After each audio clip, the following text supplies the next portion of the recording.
So these all complicate things. So a dementia diagnosis should only be given after all other possible causes of behavior, personality, or functional change are ruled out through a good differential diagnostic process. So always a great source of information is the annual facts and figures report published by the Alzheimer's Association each year. The 2025 update is not out yet, so we're using the 2024. And since Alzheimer's disease is the most common form of dementia, I want to point out a couple things in how they describe this disease. So, the Alzheimer's Association states that Alzheimer's disease is a progressive continuum, and they've used that with the little arrows and arrow shapes on the screen. But just note that because there's little arrow shapes and they all look like they're about the same length, that doesn't mean that they're equal in duration. But Alzheimer's disease begins preclinically, meaning there are changes in the brain and perhaps other bodily systems too, because we have biomarkers now. But a person may not show any symptoms yet at this point. And not everyone with the biomarkers at this point go on to develop mild cognitive impairment or Alzheimer's disease. And I like this slide because it includes mild cognitive impairment, which really is not talked about too much, or MCI is the shorter way of saying it. There's biomarker evidence for MCI. It's in the cerebrospinal fluid. There are plasma biomarkers. There are blood tests now, as well as symptoms noticeable to the person, family, friends, peers. And the symptoms of mild cognitive impairment don't usually interfere with everyday life, but they do include problems with language, memory, and thinking. MCI is definitely a risk factor for Alzheimer's disease, but not everyone with MCI will develop dementia. And then as the symptoms of MCI progress and become problematic, we would move into early stage Alzheimer's disease, which is also sometimes called mild. On this slide, it is called mild. So some people say early, middle, late, but also mild, moderate, severe is acceptable as well. The stage of early or mild usually averages around 2 years in the general population. And as Alzheimer's disease progresses, individuals commonly experience multiple types of symptoms that change with time. And these symptoms reflect the degree of damage to neurons in different parts of the brain, the pace at which symptoms of dementia advance from mild to moderate to severe differs with every person. So even though this presentation is about early or mild dementia today, there's a bit of latitude with the symptoms because it's a progressive continuum and every individual is unique. And there's also early onset Alzheimer's, usually due to one of 3 different genetic mutations, but that's beyond the scope of our presentation today. So again, what is mild cognitive impairment? This is an intermediate stage between the expected cognitive decline of typical aging and then the more serious decline of dementia. And it can involve problems with memory, language, thinking, and judgment that are greater than your typical age-related changes. So MCI is a clinical diagnosis, and it represents a doctor's best professional judgment about the reason for a person's symptoms. And the risk factors most strongly linked to MCI are the same as for those for dementia: advancing age, family history of Alzheimer's or another type of dementia, and then conditions that raise the risk for cardiovascular disease. And again, a diagnosis of MCI does not always develop into Alzheimer's disease or another type of dementia. Research is underway to look at different interventions to determine if MCI can be stalled or reversed. I did have the opportunity to participate in a study. We call it the piano study, but it was a 12-week study where we offered individuals in the community an opportunity to take weekly piano lessons. Now, piano is hard. Piano is really hard when you have a mild cognitive impairment. So we learned a lot about feelings of frustration, feelings of joy at getting something right. And ultimately that was a feasibility study. We also did a pilot study too, but I don't have all of the results of that broken down into something I could prepare for you today. But we did learn that piano could help. Piano is complicated. So there is a lot of different research going on right now to look at MCI. So MCI on the slide, memory problems greater than those expected for age. People do not experience the personality changes or other problems that are characteristic of Alzheimer's dementia. The symptoms that they show are serious enough to be noticed by the individuals experiencing them and or to other people, but not severe enough to interfere with the ability to function in daily life.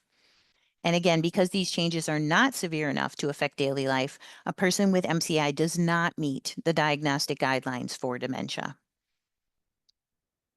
So, what does dementia impact? I like to think of the three big areas: cognition, behavior, and function. So, you'll see changes in memory, in language skills, focus and ability to pay attention, reasoning and judgment, sensory perception, and sequencing tasks. And then, when you have symptoms in all three of these areas, it's likely to be one of the types of dementia in the center.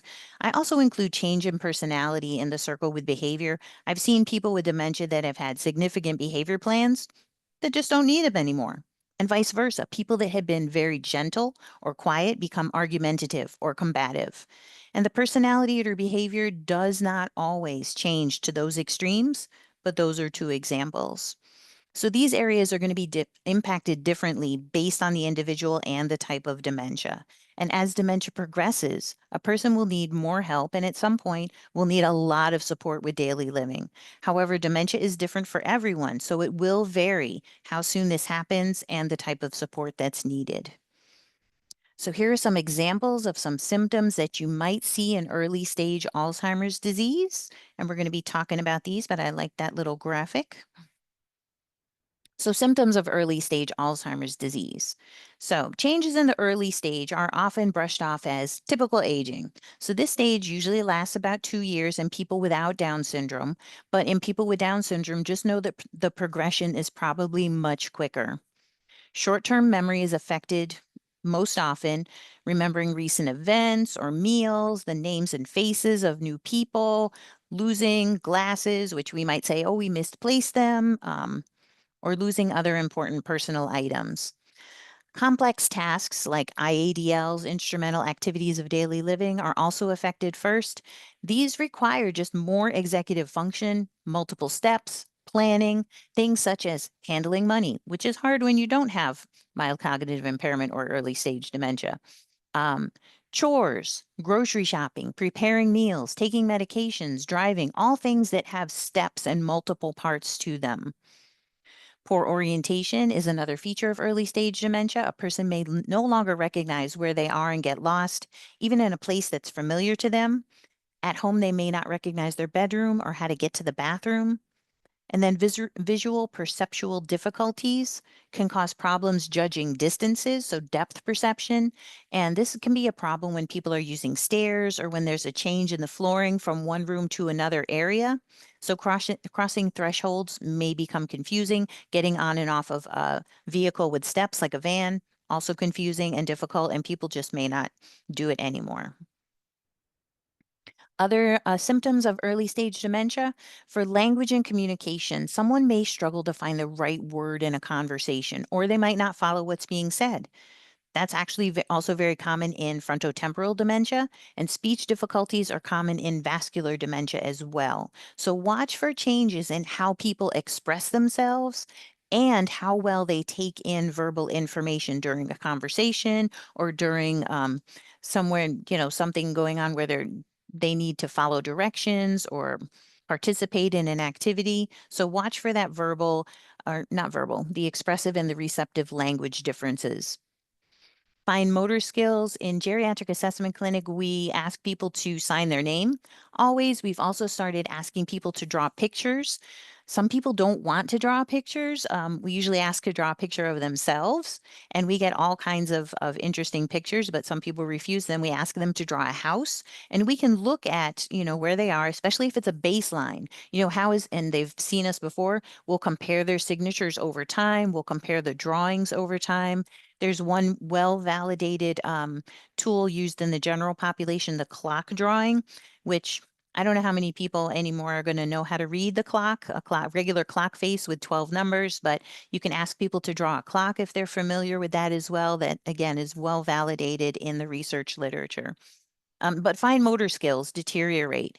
Things like writing, drawing, coloring, using phones, TV remotes, these all may be impacted. Energy levels and concentration can be impacted. Changes in mood and emotion are common in the early stages. The person may become more anxious, frustrated, frightened, sad, and may become at risk of depression. It's also common to become more irritable, perhaps in the frustration of lost abilities or easily upset.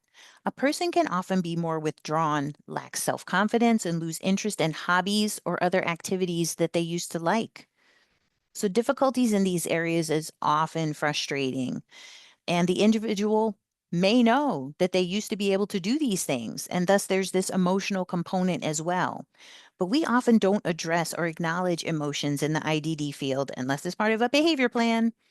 So we need to start paying attention to when people react to something, especially if it's something common or usual for them, where in the past they would respond without an emotional display. For example, take Jose. Jose loves dominoes. He plays many games of dominoes a day with the same people at program. Sometimes he wins, sometimes he loses, but he really enjoys, the game, the company, and winning sometimes. So perhaps he starts losing every game, every day, and he's not remembering the strategy of placing large number dominoes first, because you got to get rid of the big numbers first. So one day after losing, he uses his arm and he angrily pushes all the dominoes off the table. That's a big change for Jose. So the frustration of losing, plus not playing as well as he used to, along with everybody at the table noticing he's losing, sometimes those emotions come out sideways. And that should be a big red flag to us that something is going on with Jose.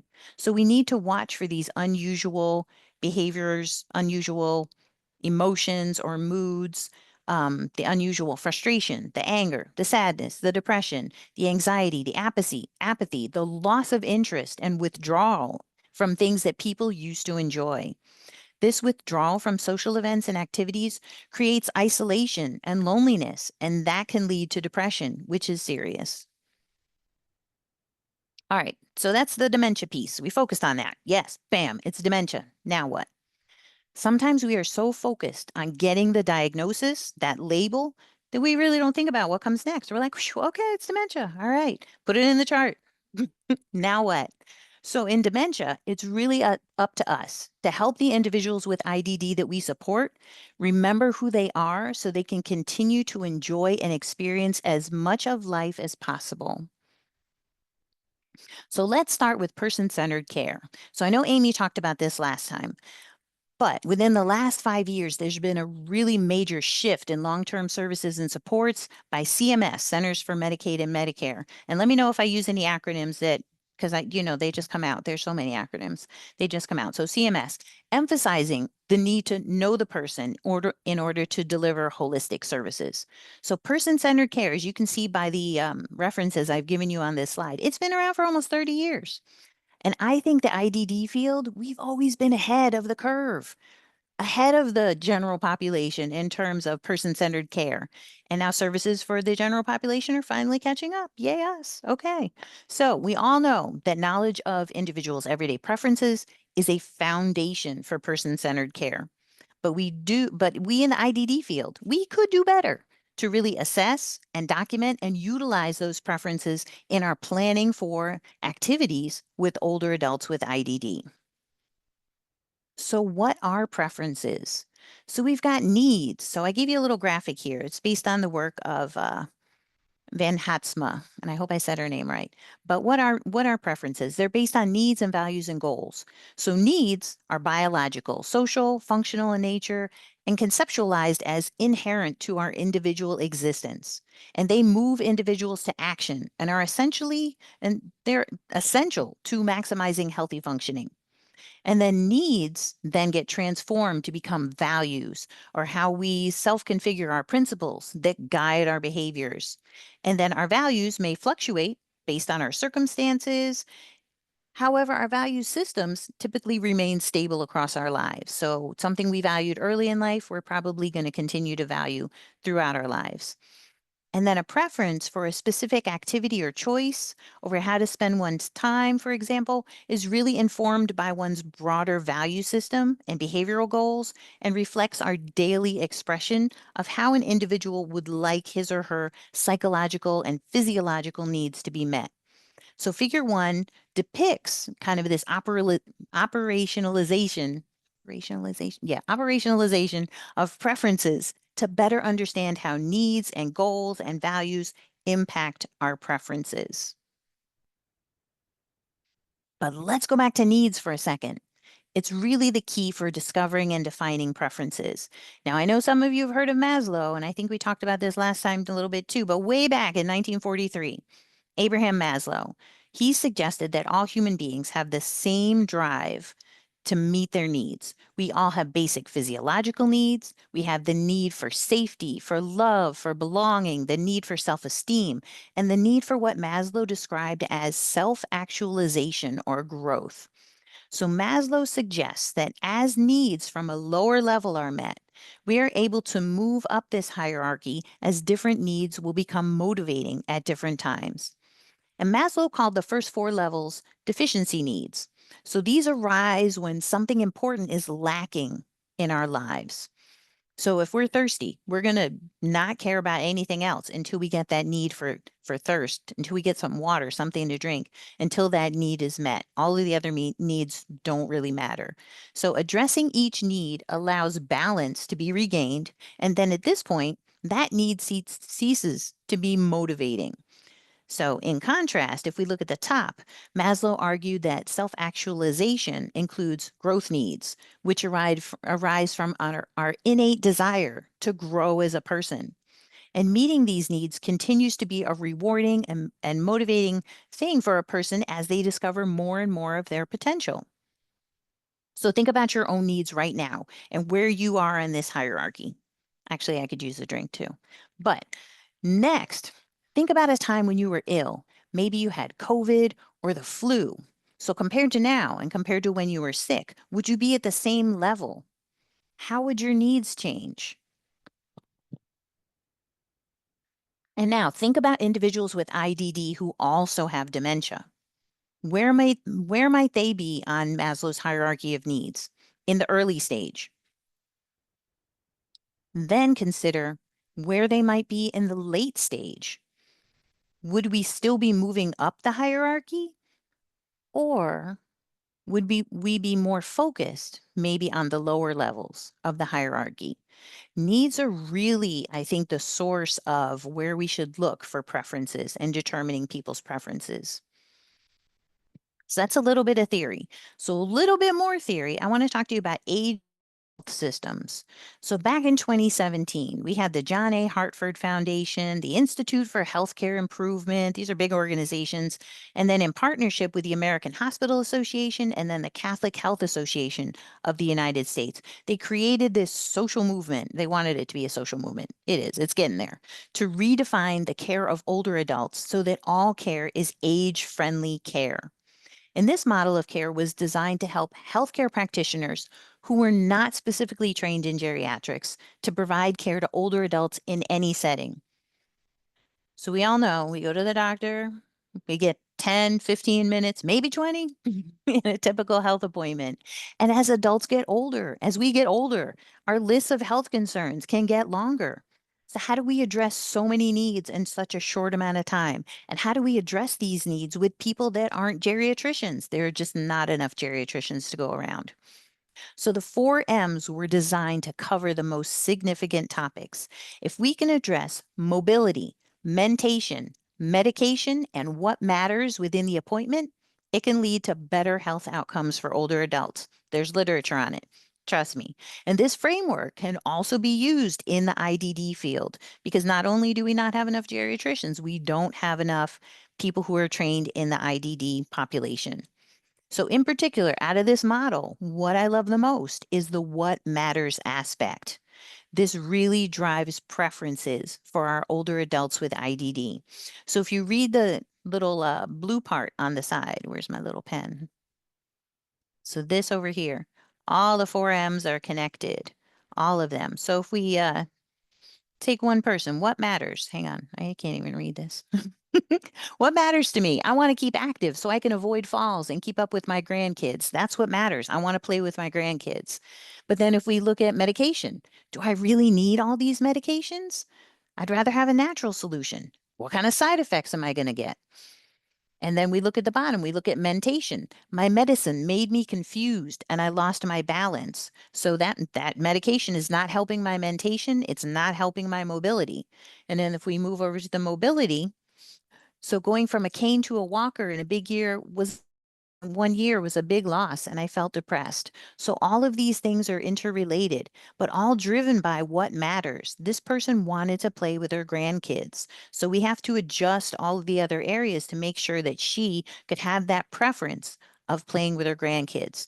We can definitely apply this to the IDD field.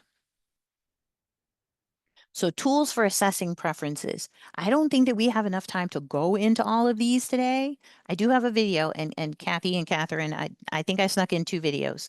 My apologies in advance.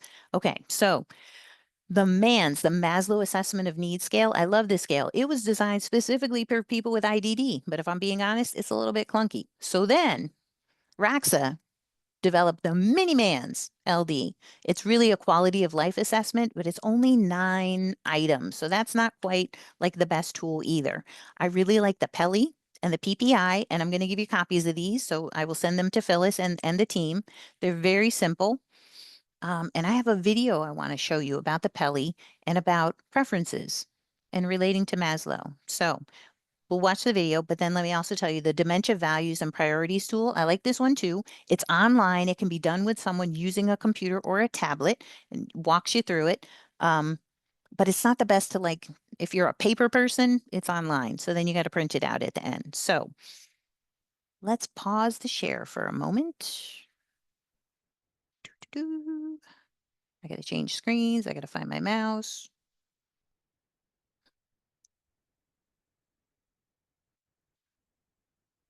It always asks me whether I want to keep all my little draws and squiggles.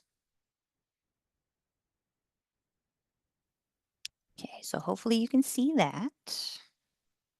We all have preferences about how we like to live our daily life.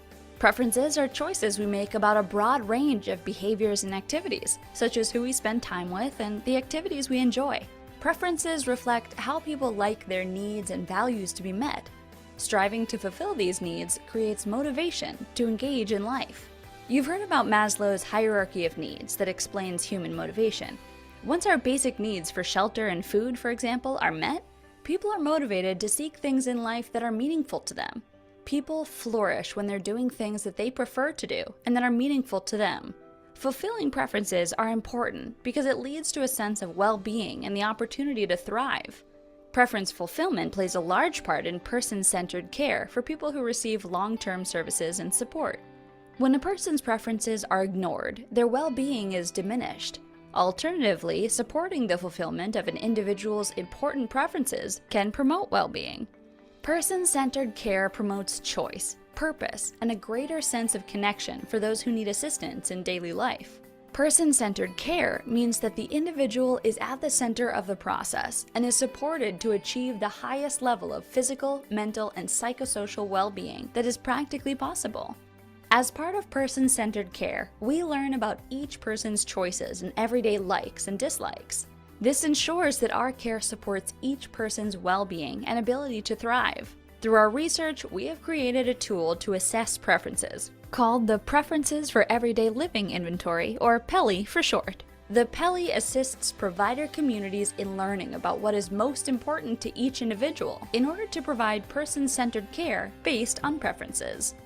The PELI interview asks about a range of topics from activities to daily schedules and with whom individuals wish to spend their time, among other things. When a person mentions an important preference, the interviewer can follow up to find out details about how the person likes to meet that preference. For example, if an individual says that listening to music is important, The Pelly has questions to learn about the specific music one enjoys, from jazz to big band to country western. If an item is not an important preference, the interviewer can move on to another question. By knowing an individual's likes and dislikes, we can focus our time and attention on preferences that are most important, and we can include those preferences in the plan of care. When providers focus on fulfilling important preferences, they increase customer satisfaction with the care provided. When providers focus on person-centered care, staff may enjoy their work more and have an increased sense of job satisfaction. In turn, this may lead to better retention and lower turnover, which is great for everyone. All right, that's where I stop the video because then they go on to do a commercial and we don't need to see that. Okay, but I like that video. I like the preferences, bringing in the Maslows. I also like the Pelly, which I will make sure that I give to Phyllis so that you guys can get it.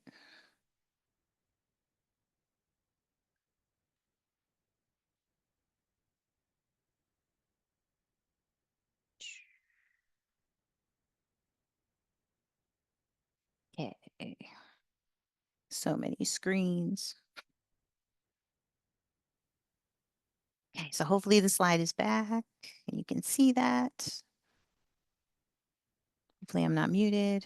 All right, let's go. All right, so we don't have time to go into depth to all of them, but I will send them to you, Phyllis and team, so you can get them out to everyone.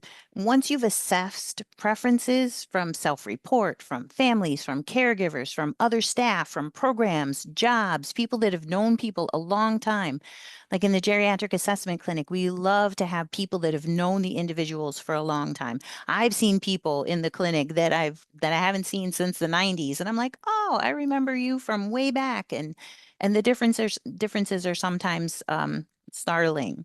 But then you can construct person-centered activities for adults with mild cognitive impairment, early and middle stage dementia, through the lenses of Maslow's hierarchy of needs, the age-friendly health system and what matters, and then using one or more of these tools to figure out what do people really like and want to participate in.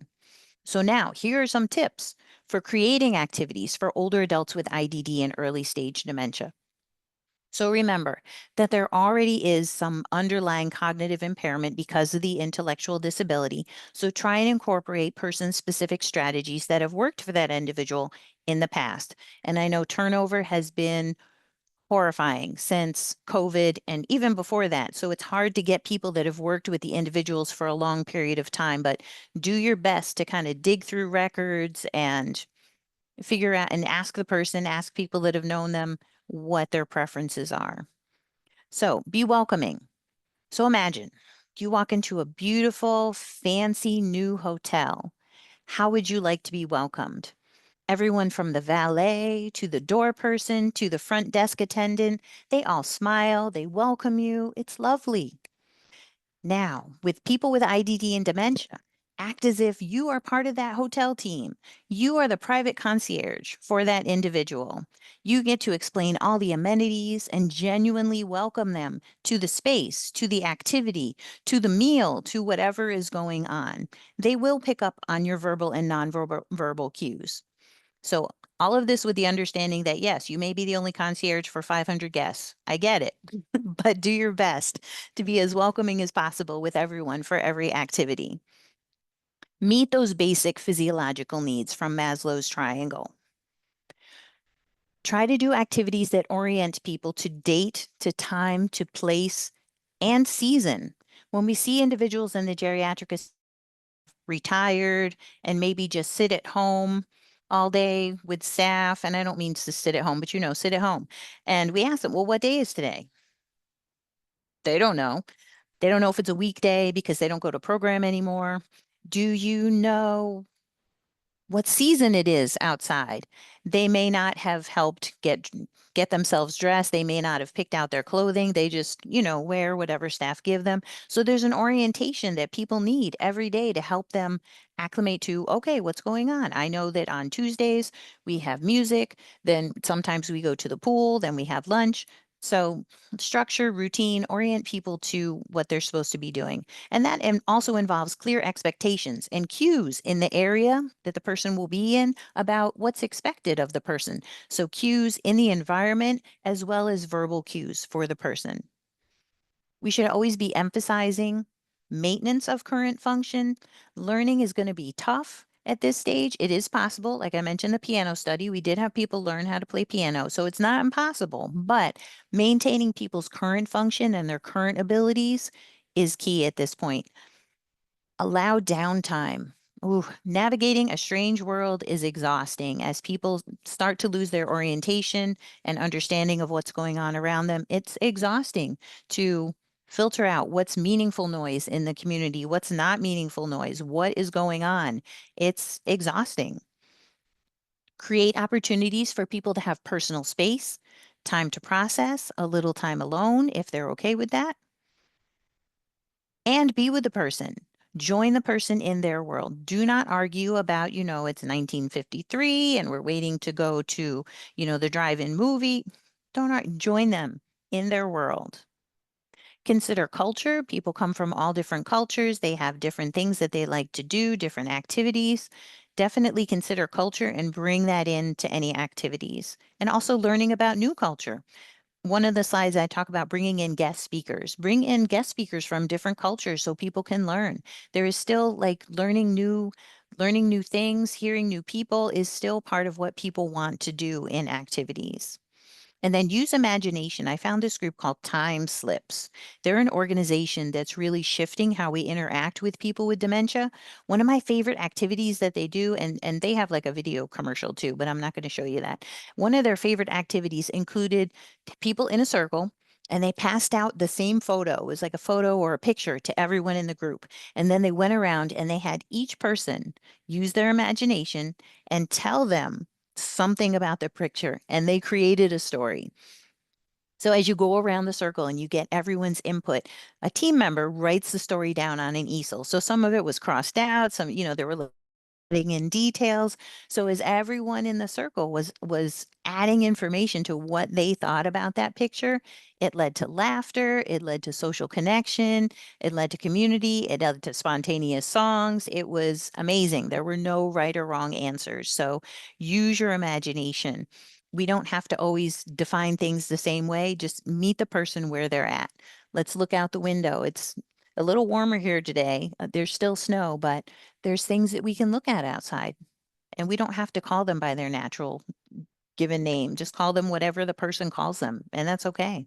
But interact and use your imagination. So, observations. So, our brains are wired to express emotion through nonverbal communication, even in dementia. And Van Hatsma and Abbott in 2017 put together a list of nonverbal cues that we can use to determine interest or preference or no interest in activities. So determine interest. So look at how people are participating or not participating. Are they maintaining eye contact? Are their eyes following an object or a person? Are they aware? Are they engaged? Are they looking around the room? Or are they looking at what's going on in front of them or near them? Are they responding by moving or turning their body towards an object or a person or an activity? Are they saying something or vocalizing something? And does it sound like they're interested in and pleasurable, not vocalizing like in pain or just anger, but a pleasant vocalization? And then determine pleasure also. Is there laughing? Is there singing? Is there kissing or mouth movements, smiling, stroking or reaching out or touching something? And responding to music only if it's paired with another sign of pleasure. So these are nonverbal cues that you can look for if someone is enjoying an activity. But then there's also negative responses. Now, sometimes in the IDD field, we feel like we cannot address these feelings. We call them challenging behaviors. And our first line of defense is to use medications, get a behavior plan, because we need to address these problems. But there are real emotions. Even in dementia, there are real emotions that need outlets, indicating that needs are not being met. So use these responses to gauge how the individual you are working with is feeling about an activity, a location, a staff person, a choice. So there might be sadness, there might be anxiety, there might be anger. And I'm not going to read all those to you, but you will get the slides. So a quick word about medications. I am not an expert in medications. I am not a clinician. Medications do not resolve the underlying emotions. They do help people deal with emotions like medications for depression, but sometimes the medications can be too much and they cover emotions up and sometimes they add side effects on top. So I'm going to recommend that you always try non-pharmacological interventions first. And I probably should have given you a slide on non-pharmacological interventions too. But there's a great book by Dr. Al Power on dementia beyond drugs. And I also want to take this moment to mention that psychotropic medications are not recommended for adults with dementia unless they have a previous mental health diagnosis, and even then should really be used cautiously. And when doing your medication reviews for the older adults with IDD, please refer to the AGS's Beers criteria. The American Geriatric Society has created the Beers criteria, which I will give you. That outlines potentially inappropriate medication use in older adults, and in particular ones that are not recommended for people who have dementia.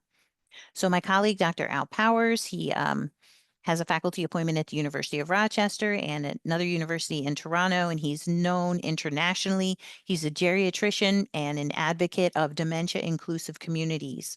He wrote a book about non-pharmacological interventions. He really wants to help us change the paradigm of how we serve individuals with dementia. And this book is not specific to IDD, but we definitely can apply it to our field. So I do want to stop sharing again and show you a short video Al made to demonstrate how we see behaviors versus how people with dementia see their behaviors. So hang on while we switch screens again.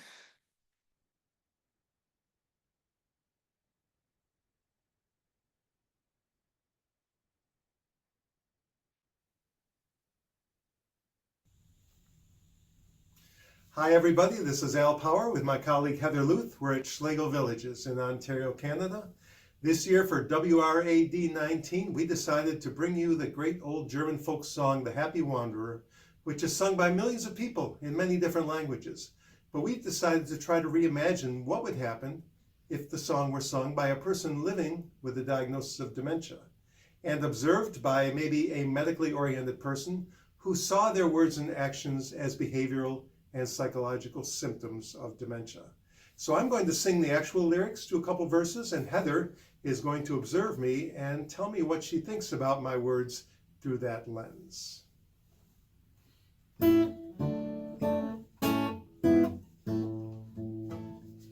I love to go wandering along the mountain track.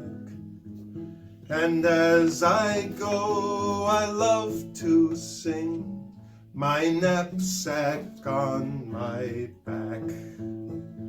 Belderie, Beldera, Belderie, Beldera, ha ha ha ha ha. Belderie, Beldera, my knapsack on my back. I love to wander by the stream that sparkles in the sun. So joyously it calls to me, come join my happy song. Belderie, Beldera, Belderie, Beldera, ha ha ha ha, Belderie, Belder. Come join my happy song.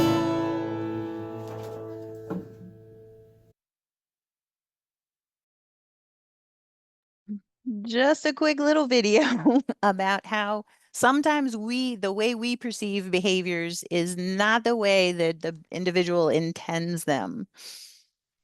All right, back to slides.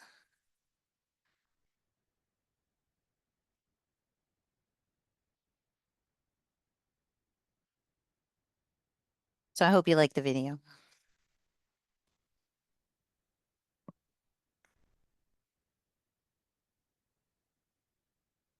Okay. Okay. Saw the video. Okay. So, ideas for group activities. Now it's time for audience participation.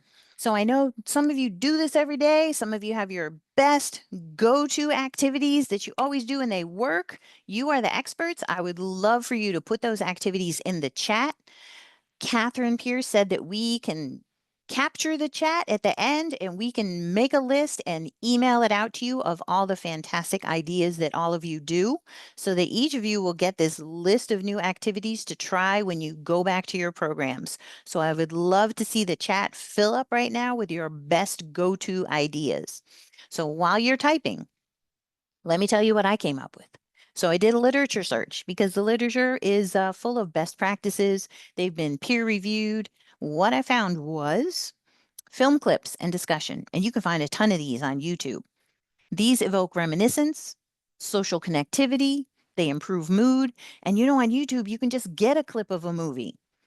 One of my partner's favorite clips ever, like I know he would love to like see it for the rest of his life. He quotes this all the time in The Godfather. Not the best movie, not the happiest movie, but there's a part where they kill somebody, but they had some cannolis there. So he's like, "Hey, leave the gun. Take the cannoli." That makes him laugh every time. So know your people, know what movies they like, find some film clips and discuss them. Photos and pictures for story generation, like that time slips activity where they create the story themselves and or reminiscing. Everybody can have a picture. You can have different pictures. There's so many pictures on the internet now that you can just download and print and share with people. Music therapy groups. So McDonald and Summers found, they did a review article and they found that music therapy groups with a specific structure, and this was one that they found really helped people improve their mood. There was a welcome song. Then there was group and individual playing. There was following and mirroring others. So this wasn't just singing, it was instruments, and they had a bunch of instruments that people tried. So following and mirroring others, trying new instruments, sharing the lead, and then a goodbye song to close out the activity. I do like that because, again, it orients people to the beginning of an activity and the end of an activity. So I like that one a lot. There's also life story books. So written memories, cards, pictures of important people, places, and events. This aids communication and remembering, and also that reminiscing. And then I also found a study on horticulture therapy. So gardening, so indoor gardening, outdoor gardening, holiday crafts, and then guest speakers. So one of the things that we have started doing at the University of Rochester Aging Institute is once a month we go to a local day program for older adults, and we bring guest speakers. Every month we have a different topic. It's about 15 minutes long, but there is time in the beginning. We get coffee. Well, that's my favorite part, quite honestly. We get the coffee, we talk with the individuals. Oh, and they speak Spanish, a lot of Spanish speakers there. So it's a chance for me to practice my Spanish. It's a chance for them to practice their English. There's music going on. There are card games, there's dominoes, then the guest speaker talks. We do a little activity or game, we do a snack, and then we leave, and the folks love it. They absolutely love it. And they learn something. So there's also dementia support groups for individuals with dementia and IDD. And again, there's going to be some individuals that know what's happening and they're going to have trouble reconciling with that. I used to be able to do this. Now I can't do this. So dementia support groups are going to be good for some individuals, but know your person. It's also going to be good for their peers. Sometimes in the IDD field, we don't tell the other individuals what's going on with other individuals because we don't want to hurt them. We don't want them to know. No, they won't be able to understand. It's going to make them sad. We got to let people know. But also dementia support groups for you as the staff that work with individuals. There were studies that I read that said that the staff members take it really hard because we're just watching people every day and we lose a little bit of the people every day. So it's hard. And we'll talk about burnout at the end. So dementia support groups, if you've got the staffing to support them. So teaching adults with IDD about dementia, just like we would teach them about safety or diabetes or sex, it's so, so important. All right, now let me look at the chat. I see a lot of chat going on. Hang on, I got to get my glasses for this. Wow. All right. So fun. I love it.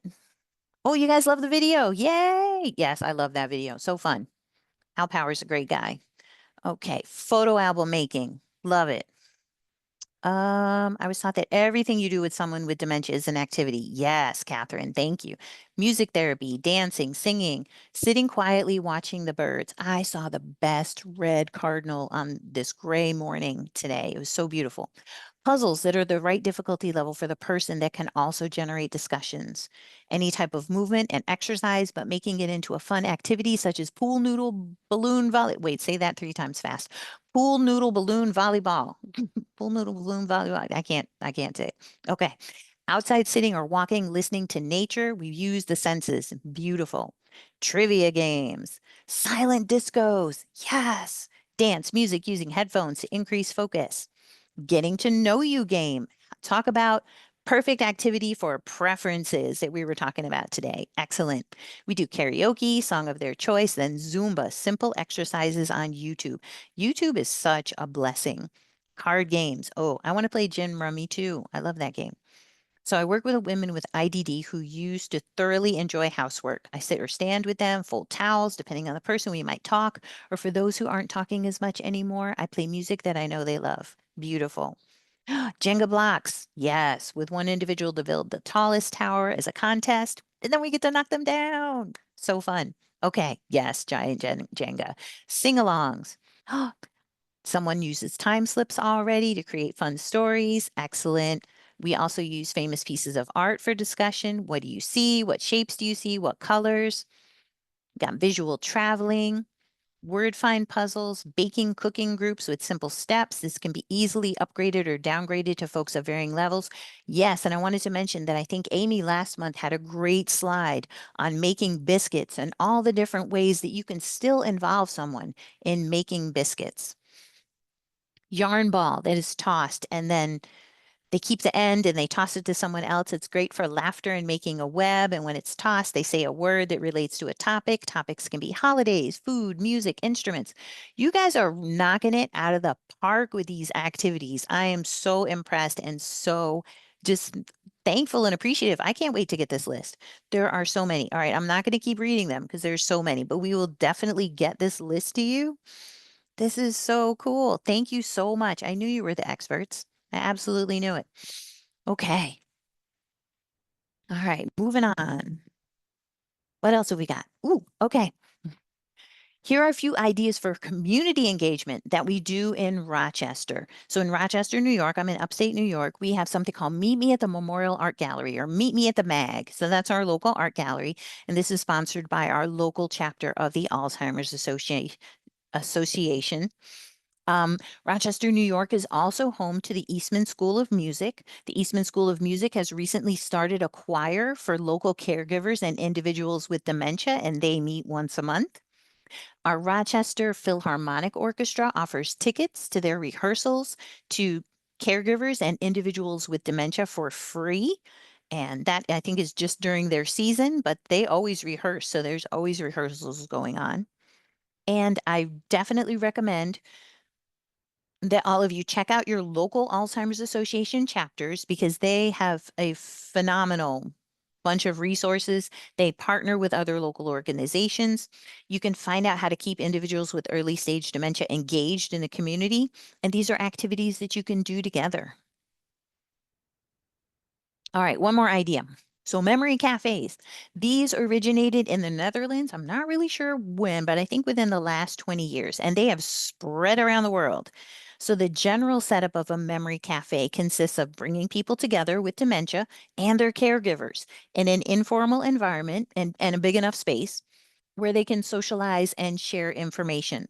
So the groups, because the caregivers are there too, they end up providing peer support for each other. And then the individuals are also there for peer support too. And then with regard to content, the memory cafes bring a combination of education, emotional support, therapeutic reminiscence style activities, and then also practical assistance. And these are directly aimed at those with memory problems and their families and their caregivers and any other professionals involved. So this article that I pulled from Kittle back in 2015, this was the first time that someone had used a memory cafe with the IDD population. And the team created a 12-week memory cafe pilot, and the results were phenomenal. They indicated that the mood significantly improved across the course of the cafe. And they monitored that over all 12 weeks. And then they saw that communication, interaction, alertness, and participation in other activities improved outside the cafe. So find out if you've got memory cafes in your community. That might be something that your local Alzheimer's Association or other organizations do. But table 1 on this slide gives you the format of the weekly cafe. So again, structure to the activity to help orient people to what we're doing, giving them cues as to what's coming next. So there's always a welcome. Refreshments are nice too. Then there's a physical activity. Then there's a cognitive activity and more refreshments. Oh, I like this cafe. More refreshments. Creative or music activity or intensive interaction, and then a closing and evaluation. So again, a lot of structure around the activity. And then table 2 gives you the topics they used for the education sections. And again, it doesn't have to be long. It doesn't have to be an hour like I'm talking, like too long today. It could be 10, 15 minutes, just little snippets of information to give people just a sense of, okay, got something new today, something to talk about. So I love Memory Cafe, and it's used in people with IDD. So failure-free activities. I think Kathy may have talked about this already, or you may have heard about this already, but these are activities that meet the needs and the capacity of the person. They're simple. They focus on simple activities which reinforce self-esteem, but they also relieve boredom and frustration. And the emphasis should always be on remaining abilities for the person. So I always think of coloring. So in coloring, we may not complete a picture. There may be a picture, maybe a blank piece of paper. We may not start the picture. We may just sort the colors. We may look at 1 or 2 crayons or markers, and it's okay as long as the person is okay. As long as they're not bored, they're not agitated, and they're engaged. It's okay. So there's failure-free activities. And again, I love Amy's presentation last month where she broke down biscuit making and how we can just keep people involved in different levels in all kinds of activities. So here's some tips for failure-free activities. We've got to limit choices to 1 at a time based on our known preferences. So things we know the person prefers. We can provide general guidance and hand-over-hand assistance if the person is struggling. We can break down tasks into single-step directions. We have to have positive body language and calm, gentle tone of voice. And remember, you're the concierge. Distract when people are upset with positive comments or diversional activities. Add music. Oh my gosh, music is so easy. It's easy to add. Everybody loves music. And then Kathy Bishop's therapeutic fiblets. Oh, always a sprinkling of therapeutic fiblets as needed. All right, preventing burnout. Whew. So we've got a lot of burnout in the healthcare field now, in the IDD field now. And back in 2018, our government passed the Recognize, Assist, Include, Support, and Engage. So Raise Family Caregivers Act. And I see Kathy came on. I think I'm out of time. Which authorized by the Secretary of Health and Human Services to develop the first national strategy to support family caregivers. So it was created in 2022, and I have it, and I will send it to Phyllis, and she will give it to you. But burnout is an occupational syndrome. It's characterized by a high degree of emotional exhaustion and depersonalization. And people in any field can experience burnout, but it is particularly worrisome in healthcare workers and people in the IDD field and caregivers. So that's why this guide was created. So you'll get that. So these bullets tell you how to prevent burnout. Also, I wanted you to put in the chat what are signs of burnout, but you don't have to do that. I know we're running out of time. But always remember that your health comes first. Please be active, eat right, get regular checkups and preventive care, stay connected, even if it's just 5 minutes a day. Call somebody and look for joy and beauty in each day. I think I told you about the beautiful cardinal that I saw in the morning. And then there's dementia care mapping. If you want to take an organizational approach to preventing burnout, dementia care mapping has been found to be effective in the IDD population. And I gave you a link to an article there. Okay, so adding information on end of life. This is my last slide, Kathy, I swear. Adding information on end of life might seem silly in this presentation, but if someone is in the early stages of dementia, there might not be a better time to help them make some choices about what they would like at end of life. So while you're doing preferences, try to sneak in a little bit about an end of life conversation as early as possible. All right, and with that, questions. Okay. All right, there are a few questions which we answered in the chat. Okay, great. But just a wonderful presentation. I'm going to have to cut it off because we're a few minutes after 4 already, Eastern Standard Time. Catherine, do you want to come on and talk about the the pre-post test? Yes, I do. There we go. So the pre-post test is coming up momentarily here, so don't everybody sign out quite yet, please. There we go. Okay. Should be showing on your screen now. If you could just take a couple minutes and answer those questions. I know you're going to know the answers to all of them now. Would really appreciate it if you would do it. I know we've run a little bit over, but I think, you know, if you just take a couple of seconds, that would be great if you would. And you will also see on your screen, there's a QR code to go to OPICA for more information on their activities and all the wonderful resources that they offer. There's a QR code for the NTG. If you've never visited our website, really would encourage you to do so. We have all sorts of information. I like to tell people we're sort of the one-stop shop for all things ID and dementia. And then finally, people I saw in the chat were asking questions about the prior webinars. There was a QR code there. You can click on that. It will, with your handy dandy, excuse me, cell phone and smartphone, and it will take you to those webinars and you can bookmark that page. It will also be sent out again when I send out the link to the recording. So don't worry if you don't, you know, have a way to, you know, scan that code right at the moment. You will get it in the follow-up email. So people are responding to the poll and we will keep that up. Kathy, Phyllis, last minute questions. I'm going to keep this I'd like up to for just, a few minutes. Yeah. I'd like to, before Phyllis ends it, you met expectations for yourself and you hoped for above and beyond, exceeded them. Excellent, excellent presentation that brought together what we've done so far. It's just been a thrill to listen to you and to learn so much more. So with that, I turn it over to Phyllis, who is the person why we're here and who's helped bring every one of us together. Oh, Kathy, can I interrupt one thing? I don't know, correct me, maybe this came up, but I did see in the chat, someone said they loved the video and asked if it's possible to get a link to that video. I believe it's a YouTube video. And so if Laura will send that to us, I will make sure that gets put in the follow-up email. Sure. Okay. Phyllis?